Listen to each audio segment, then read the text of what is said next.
What's up guys, welcome back to the channel. So today we're gonna talk a little bit about a very subtle mod that you can do for your AP1 S2000 to make it kind of pop a little bit.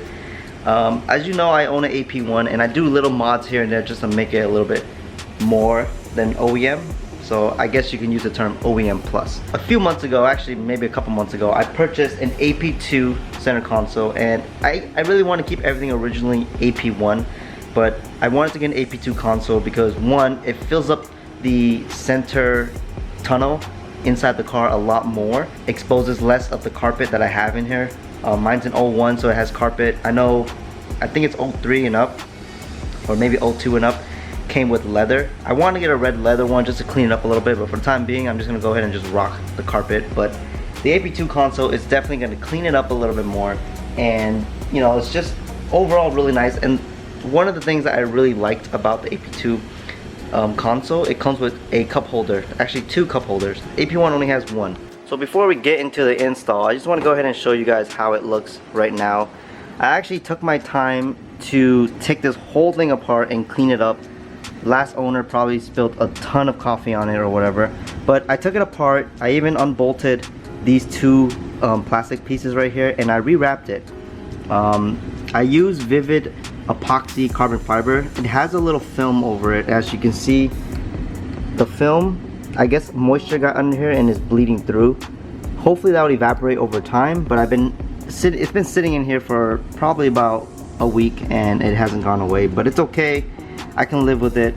But I went ahead and wrapped it. It looks really nice, but like I said, there's a clear film over this matted vinyl wrap, which causes this when moisture gets underneath it.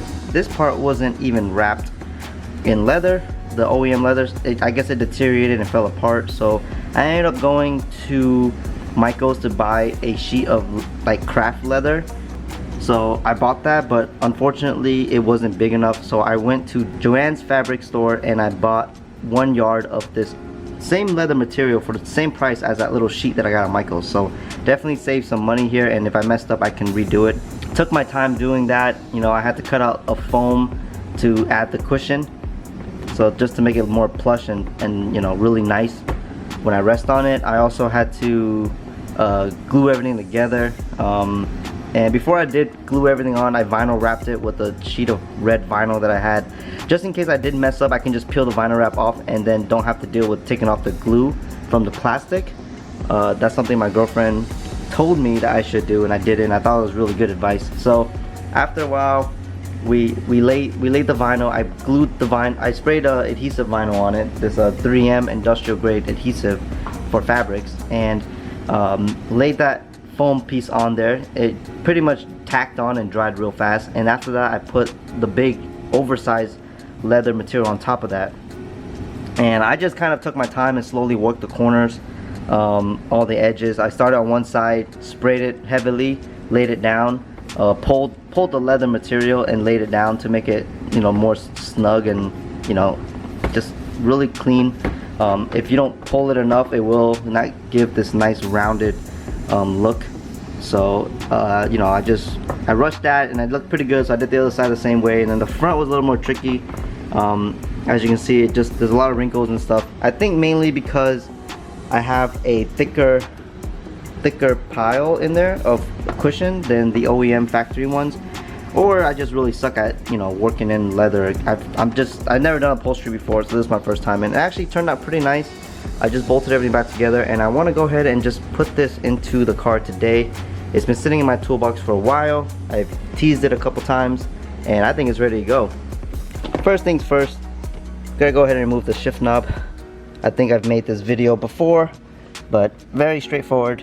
I have a Chasing J's shift knob. Alright, once you take your shift knob off, throw it over there. This is gonna be a little tricky. Let's take that off. Because we're gonna have to pull the two, there's like two little clips here, two clips here, and maybe a couple more around here. Pretty much just gotta take your time lifting it up. Once you get the back up, you can just kind of work your way around it. I wouldn't try to force it too much. It's easier if you've done it before. If it's your first time, just be very careful. Don't want to break anything. Gotta unplug all that. So we'll be right back.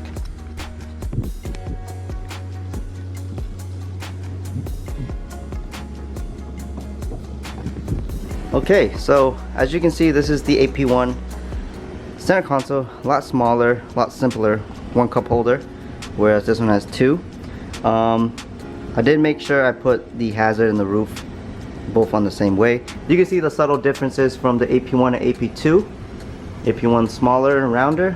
AP2 is bulgier, cleaner, modernize it. This does have perforated leather.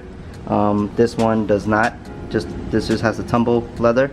But as you can see, this is a lot bigger than that one, so that's why we can't use it. So I'm gonna go ahead and just put this down there, and let's go put this baby in.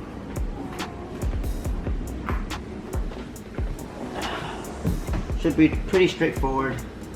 Gonna have to go through there. Maybe I'll go through here.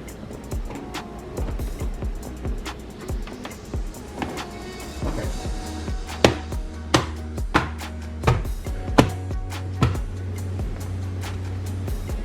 There we go. Push the boot down.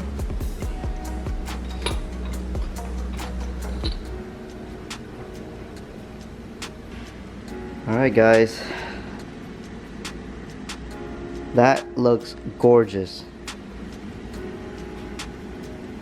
It adds a lot more black to the interior. I did originally want an all red interior, but the subtleness of the AP2 console really makes this interior nice.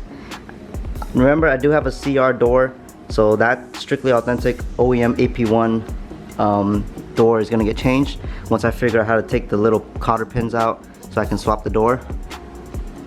But man, there you go. DIY cushion looking pretty good.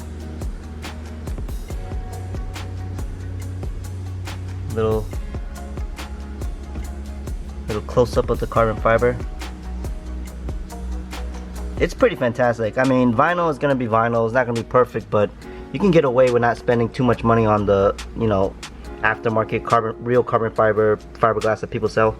There was a defroster here, but I just decided to just leave it blank and wrap over it.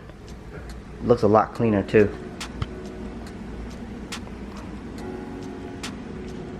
Woo-wee.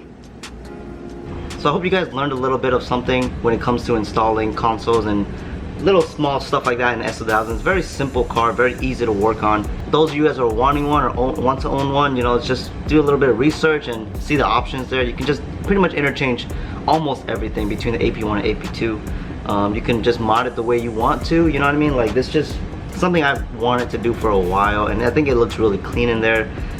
Very excited to drive it this weekend when I get a chance. This car is just one of those cars that puts a big smile on my face, and I just don't know what it is. You guys just have to understand how nice the S2000 really is. I'm glad I made the decision to not sell it when I had the Skyline. It was just a better option to sell the Skyline over the S2000, even though that was a really cool car, really nice car. But you know, it is what it is. End of the day, you gotta enjoy what you have, and you can't have everything. But you gotta make the best of what you can. And for me, it's this little car. Another look in the interior. Eventually I'll get a steering wheel, but not right now.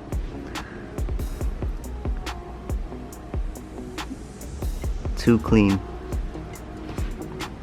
Alright guys, if you enjoyed the video, please hit the like button. Hope to see you guys on the next video. I'm gonna push out another one this week, so stay tuned.